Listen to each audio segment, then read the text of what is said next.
Welcome to my channel make yourself. আমার channel make ইউরসেলফে তোমাদের সকলকে স্বাগত জানাই। এই ভিডিওতে আমরা লেসন 5 তার পরবর্তী অংশটা, অর্থাৎ আজকে এই অংশটা পড়লে আমাদের গল্পটা শেষ হবে।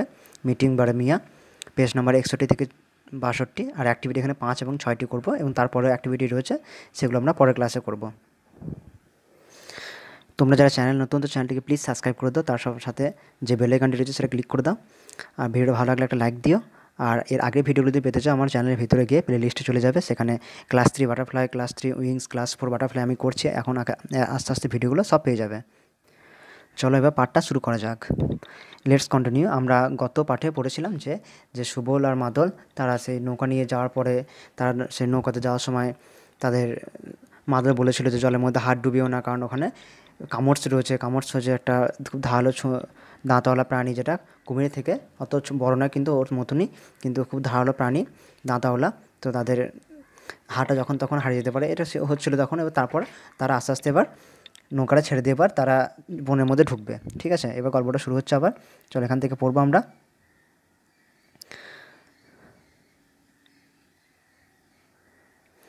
দে tied their boat to a tree at the river bank.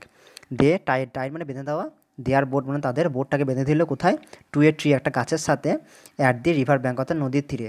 অর্থাৎ তারা নদীর তীরে তাদের নৌকাটাকে একটা গাছের সাথে বেঁধে রেখেছিল। The deep forest spread before them, সে আর গভীর অরণ্য তাদের সামনে খুলে দাঁড়িয়েছিল বা স্প্রেড ছড়িয়েছিল। ঠিক আছে, স্প্রেড মানে ছড়িয়ে থাকা, তো তার একটা গভীর অরণ্য তাদের সামনে ছড়িয়েছিল। দি গ্রাউন্ড ওয়াজ মাটি, এই তাদের মাটিগুলো ছিল, অর্থাৎ সেই জমিটা ছিল পুরোটাই কাদা, কারণ এখানে সবসময় লবণাক্ত জলটা সবসময় প্রবেশ করে, ওই জন্যে জমি সবসময় কাদা হয়ে থাকে। দে ওয়ার সারাউন্ডেড বাই সুন্দরী, হেতাল অ্যান্ড গোরান ট্রিজ। আমরা জানি যে সুন্দরবনে কী কী গাছ পাওয়া যায়, সুন্দরী, হেতাল, গোরান, গেওয়া, এসব গাছ পাওয়া যায়। তো তারা কি দেখলো, তো তাদের চারিদিকে সুন্দরী, হেতাল আর গোরান গাছের চারিদিকে তাদের ঘিরে রেখেছিল। The two brothers entered the wild forest, সে দুই ভাই মিলে সে বন্য জঙ্গলের মধ্যে প্রবেশ করলো। They carried empty sacks to collect dry wood for fuel. They carried মানে বহন করা, আর এমটি মানে হচ্ছে খালি, আর স্যাক্স মানে হচ্ছে যে বস্তা। টু কালেক্ট মানে সংগ্রহ করতে, কি ড্রাই উড অর্থাৎ শুকনো কাঠ, ফর ফুয়েল জ্বালানির জন্য।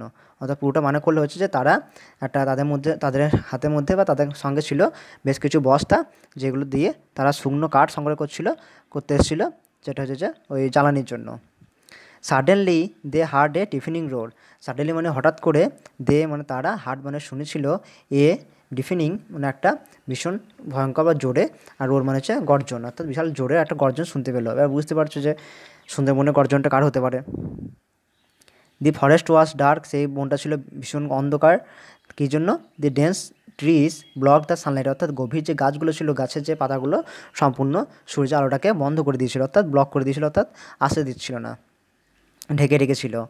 দেয়ার অ্যাপিয়ার্ড এ হিউজ টাইগার, সেখানে ছিল একটা বড় বাঘ, মানে royal Bengal tiger. It was large yellow with black stripe, এটা ছিল বড় এবং হলুদ এবং কালোর ড্র কাটা দাগ। ইট look out of grey ice at Subal and মাদল, এটা সেই তার বাদামি, গ্রে মানে সে ঠিক বাদামি ঠিক নয়, একটা ধূসর রঙের চোখ দিয়ে সুবল এবং মাদলের দিকে তাকালো। বারেমিয়া, সুবল সেড উইথ এও, সুবল সে খুবই রেসপেক্ট দিয়ে, মানে খুবই সম্মান সহকারে বললো যে হচ্ছে বড় মিয়া। কিপ কোয়াইট, মাদল সেট সফটলি, সে মাদল বলল যে খুব মৃদু হবে, চুপ করে থাকো। ডোন্ট চ্যালেঞ্জ হিম, তার সঙ্গে প্রতিযোগিতা নিও না, অর্থাৎ তাকে কিছু না শব্দ করে তার সঙ্গে চুপচাপ দাঁড়িয়ে থাকো, মানে তাকে বুঝতে দাও না যে আমরা এখানে আছি, এটাই। দি টাইগার পজ, সে বাঘটি কিছুক্ষণের জন্য ওখানটা করে দাঁড়ালো। পজ মানে কিছুক্ষণ দাঁড়ানো থাকা, যেটা আমরা জানি। ঠিক আছে। He gave a give the he gave the brothers a cold look, সে অর্থাৎ বাঘটি সেই দুটো ভাইয়ের দিকে একবার মিষ্টি দৃষ্টি মানে ঠান্ডা দৃষ্টিতে তাকালো। কোল্ড লুক মানে ঠান্ডা দৃষ্টিতে তাকালো, অর্থাৎ আক্রমণ করার মতো সে অবস্থায় ছিল না বা করেনি।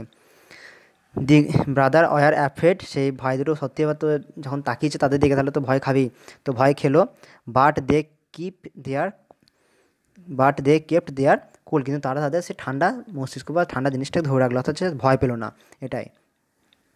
দে স্টুড লাইক এ স্ট্যাচু, তারা একটা মূর্তির মতো দাঁড়িয়ে ছিল, তারা দুজন একটা মূর্তির মতো দাঁড়িয়ে ছিল। দি টাইগার অ্যাম্বেল ডাইভে, ঠিক আছে। এবার কী হলো, এবার ভয়টা কেটে গেল। সে বাঘটি অ্যাম্বেল টাইম মানে হচ্ছে আস্তে আস্তে তোমার চলে যাওয়া, ঠিক আছে। সে আস্তে আস্তে বাঘটি সেখান থেকে চলে গেল। রিলিভ দ্যাট লাস্ট, শেষে রিলিভ মানে হচ্ছে যে কোনো ভয় থেকে মুক্তি পাওয়া। সে মুক্তি ভয়ের পরে they filled their sacks with dry wood, তারা ভয়টা কেটে যাওয়ার পরে তারা তাদের বস্তাগুলো শুকনো কাঠ দিয়ে ভরে ফেললো। Then they sailed back down the river, তারপর তারা সে নদী ধরে আবার তারা চলে গেল বা আবার বাড়ি ফিরে আসলো। এটাই ছিল, এই গল্পটা এখানে শেষ হচ্ছে। এই যে এখানে ছবিটা রয়েছে, এই যে বড় মিয়া রয়্যাল বেঙ্গল টাইগার, আর এই যে সুবল আর মাদল দাঁড়িয়ে রয়েছে স্ট্যাচুর মতো, ভয়ে চুপচাপ আর তাকাচ্ছে, আর এদিকে বড় মিয়া তাদের দিকে তাকাচ্ছে, ঠিক আছে। এবার এখান থেকে আমরা অ্যাক্টিভিটি করব, তার আগে এখানে ওয়ার্ড্রপ রয়েছে, শব্দ ভাণ্ডার। তো শব্দ ভাণ্ডারগুলো তোমাদেরকে করতে বলি, কারণ এগুলো তোমাদেরকে খুবই ইম্পর্টেন্ট, তোমাদেরকে শব্দ ভাণ্ডার মানে ওয়ার্ড্রপটা বাড়াতে সাহায্য করবে, ঠিক আছে। ডিফিনিং মানে হচ্ছে যে ভেরি লাউড মানে খুবই সজোরে, ব্লকড মানে হচ্ছে যে কিছু কিছু আটকে দেওয়া মানে আবদ্ধ হয়ে যাওয়া সেরকম, স্টপড ফ্রম এন্টারিং মানে প্রবেশ করতে বাধা দেওয়া, having feeling of respect and slight fear কিছুটা মানে সম্মান এবং কিছুটা ভয়ের সম্পর্কে মানে সম্মান জানানো, একটা অনুভূতি, একটা challenge and invitation to someone to enter in a fight, কাউকে বা কোনো মানুষকে বা কোনো প্রাণীকে হোক বা যাকেই হোক না কেন তাকে কী হয় কোনো ফাইট বা যুদ্ধের জন্য আহ্বান জানানো। Paused stopped for a while কিছুক্ষণের জন্য দাঁড়িয়ে থাকা। অ্যাম্বেলড ওয়াকড স্লোলি ধীরে ধীরে হাঁটা। আর রিলিভড ফ্রিড ফ্রম ফিয়ার অর্থাৎ ভয় থেকে মুক্তি, ঠিক আছে। এখানে হচ্ছে এবার আমাদেরকে করতে হবে অ্যাক্টিভিটিগুলো। তো এখানে 5 অ্যাক্টিভিটিতে কী রয়েছে, arrange the following sentence in correct order. এই যে সেন্টেন্স রয়েছে 5টি সেন্টেন্স থেকে আমাদের কারেক্ট অর্ডার মধ্যে 1 2 3 4 করে সাজাতে হবে, কোনটা আগে হয়েছিল কোনটা পরে হয়েছিল। Put the numbers in the given boxes, এই নাম্বারগুলো আমাদের বক্সে লিখতে হবে। তো আমি লিখে রেখেছি দেখে নাও। প্রথমেরটা হচ্ছে they carried empty sacks to collect dry fuel, এটা হচ্ছে 1 নম্বর, বেশ 1 নম্বর হলো বেশ। তো আমি তারপর 2 নম্বরটা দেখাচ্ছি। 2 নম্বর হচ্ছে দি ব্রাদার হার্ড এ ডিফিনিং রোড, এটা 2 নম্বর হয়েছে। তারপর দে অ্যাপিয়ার্ড এ হিউজ টাইগার, এটা 3 নম্বর। দে স্টুড লাইক এ স্ট্যাচু, এটা 4 নম্বর। আর দি টাইগার অ্যাম্বেল ওয়ে, এটা 5 নম্বর। এবার আমি পরপর তোমাদের বইয়ের মধ্যে সেটা দেখিয়ে দিচ্ছি কীভাবে এটা হলো, ঠিক আছে। তো আমরা পাঠের মধ্যে চলে এসেছি। এবার এখান থেকে আমরা খুঁজে খুঁজে দেখাবো যে কোনটা 1 নম্বর, কোনটা 2, আর কোনটা 3, কোনটা 4, আর কোনটা 5 পরপর হলো। তো প্রথমে ছিল যে এটাই যে they carried empty sacks to dry wood for fuel, এটা হচ্ছে 1 নম্বর হয়েছিল। তারপর কী হলো, তারা একটা আওয়াজ শুনতে পেলো, তো দে হার্ড এ ডিফিনিং রোড, এটা দেয়ের জায়গায় ছিল, 2 ব্রাদার্স ছিল, তো দে মানে 2 ব্রাদার্সটাই ইঙ্গিত করছে, এটা হলো 2 নম্বর। আর 2 নম্বরটা এখানে লিখলে তোমরা বুঝতে পারবে না, এখানে লিখতে হবে। তারপর হচ্ছে যে দেয়ার অ্যাপিয়ার্ড এ হিউজ টাইগার, সেখানে একটা বড় বাঘ উধাও হলো বা দেখা গেল, 3 নম্বর, এটা হলো 3 নম্বর হলো। তারপর 4 নম্বর হচ্ছে যে তারা স্টুড লাইক এ স্ট্যাচু, এটা হলো 4 নম্বর। আর লাস্টের হচ্ছে 5 নম্বর, দি টাইগার অ্যাম্বেল ডাইভে, বাঘটি চলে গেল, এটা হচ্ছে 5 নম্বর। তো বুঝতে পারলে কি জন্য এটা পরপর হলো, এটা 1, তারপর 2, তারপর এই লাইনটা 3, তারপর এটা 4, এটা 5। তোমরা ভালো করে দেখে নাও, এটা মিলিয়ে নাও একবার। পরের টাস্কে আমরা যাব অ্যাক্টিভিটিতে। এখানে রয়েছে অ্যান্সার দি ফলোয়িং কোশ্চেন, আমাদের প্রশ্নগুলো উত্তর দিতে হবে। এখানে মোট প্রশ্ন রয়েছে 4টি, ঠিক আছে। আমি নিচে উত্তরগুলো করে রেখেছি দেখে নাও। প্রথমে which trees did Subal and মাদল সি ইন দি ফরেস্ট, অর্থাৎ কোন কোন গাছ সুবল এবং মাদল বনের মধ্যে দেখেছিল। তো আমি তোমাদেরকে তো আগে পাঠে দেখিয়ে দিচ্ছি। এই যে এখানে দেখেছিল না যে দে আর সারাউন্ডেড বাই সুন্দরী হেতাল অ্যান্ড গোরান ট্রিজ, তার চারিদিকে সুন্দরী হেতাল এবং গোরান গাছগুলো ছিল চারিদিকে। তো এটাই লিখতে হবে আমাদেরকে, তো আমি লিখে রেখেছি দেখে নাও। এই যে প্রথমে এভাবে লিখতে হবে সুবল অ্যান্ড মাদল। তারপর এখানে সি রয়েছে, সিটা এখানে কি ডিড রয়েছে, পাস্ট টেন্স রয়েছে, ওই জন্য স, ঠিক আছে। সুবল অ্যান্ড মাদলের স হলো। তারপর হচ্ছে কী সুন্দরী হেতাল গোরান ট্রিজ, তারপর লাস্টে এটা রয়েছে ইন দি ফরেস্ট, বুঝে গেল। সুবল এবং মাদল বনের মধ্যে সুন্দরী হেতাল এবং গোরান গাছ দেখেছিল। বিটে রয়েছে what did they hear suddenly, তারা কি শুনতে পেয়েছিল হঠাৎ করে, তো এটা লিখেছে এখানে। তো দেখে নাও কী শুনতে পেয়েছিল, তারা একটা ভয়ঙ্কর গর্জন শুনতে পেয়েছিল। তো এটা এখানে রয়েছে সাডেনলি দে হার্ড এ ডিফিনিং রোং, এটা আমাদের লিখতে হবে একটু গুছিয়ে, ঠিক আছে। তো লিখেছি দেখে নাও। এই যে সাডেনলি প্রথমে লিখতে হবে, ঠিক আছে। সাডেনলিটা প্রথমে আসলো, তারপর কি এবার দে হচ্ছে যে এই তো দে আসলো। তারপর হেয়ারটা যে প্রেজেন্ট টেন্স রয়েছে, এখানে ডিড রয়েছে পাস্ট টেন্স যেহেতু, ওই জন্য হার্ড, দে হার্ড, হেয়ারে পাস্ট টেন্স হার্ড হয়েছে। তারপর কী শুনেছিল উত্তরে লিখতে হবে এ ডিফিনিং রোং, একটা ভীষণ জোরে গর্জন, ঠিক আছে। সিটা রয়েছে why was the forest dark, কেন বনটা বা জঙ্গলটা অন্ধকার ছিল। তো এটা উত্তর এখানে হবে দি ফরেস্ট, এখানে লিখতে হবে দি ফরেস্ট, তারপর কী হবে ওয়াজ, তারপর ডার্ক, অর্থাৎ বনটি ছিল অন্ধকার, তারপর বিকজ, কারণটা আমাদের লিখতে হবে এবার। তো কারণটা কী জন্য আমি দেখিয়ে দিচ্ছি তোমাদেরকে। এই যে কারণটা কী জন্য, the forest was dark, the dense trees block the sunlight, অর্থাৎ গভীর যে গাছগুলো ছিল সেইগুলো এই সূর্যালোকটাকে বাধা দিচ্ছিল প্রবেশ করতে। তো এটা হচ্ছে উত্তর আমাদের, এটাকে লিখতে হবে ভালো করে।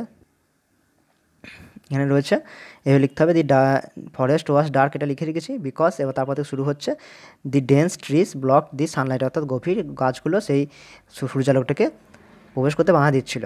আর যে লাস্টের প্রশ্নটি রয়েছে why did the tiger ambled away, কেন বাঘটি আস্তে আস্তে সেখান থেকে চলে গেল। এটা এখানে লিখতে হবে দি টাইগার, তারপর অ্যাম্বেলটা প্রেজেন্ট যেন ডিড মানে পাস্ট টেন্স রয়েছে, তাই অ্যাম্বেলের পাস্ট টেন্স রয়েছে অ্যাম্বেল্ট, ডিযোগ করে রেগুলারভাবে এটা। তো দি টাইগার অ্যাম্বেল্ট অ্যাওয়ে, সে চলে গেল বিকজটা কী জন্য, কারণটা সুবলের মাদল মূর্তির মতো দাঁড়িয়েছিল বা কিছু তাদের সঙ্গে ফাইট নেয়নি। ঠিক আছে, এটাই অনেকগুলো লেখা হতো, আমি এটা লিখেছি। তো সুবলেন মাদল স্টুড লাইক স্ট্যাচুস, অর্থাৎ তার মূর্তির মতো দাঁড়িয়েছিল। এটাও লেখা যেতে পারতো যে তার সঙ্গে কোনো চ্যালেঞ্জ নেয়নি, এই তো ডোন্ট চ্যালেঞ্জ হিম, অর্থাৎ দে ডিড নট চ্যালেঞ্জ হিম। ঠিক আছে, ডিড নট চ্যালেঞ্জ হিম, এটা লেখা যেতে পারতো। এটা এবার যেটা খুশি আমি ওটা লিখেছি, ওটা মনে হলো, ওটা ভালো লাগছিলো দেখে। তোমরা উত্তরগুলো সবাই ভালো করে মিলিয়ে নাও, দেখে নাও ভালো করে। যদি ভিডিওটা ভালো থাকে প্লিজ একটা লাইক দিও। লাইক দিলে তারপর সে আমার ভিডিওটা তোমার বন্ধুদের শেয়ার করতে, তাদের ভিডিও পেয়ে যায়। প্লিজ সাবস্ক্রাইব করে দিয়ে বেল আইকনে প্রেস করে দিতে, কোনো ভিডিও তোমরা মিস করতে না চাও।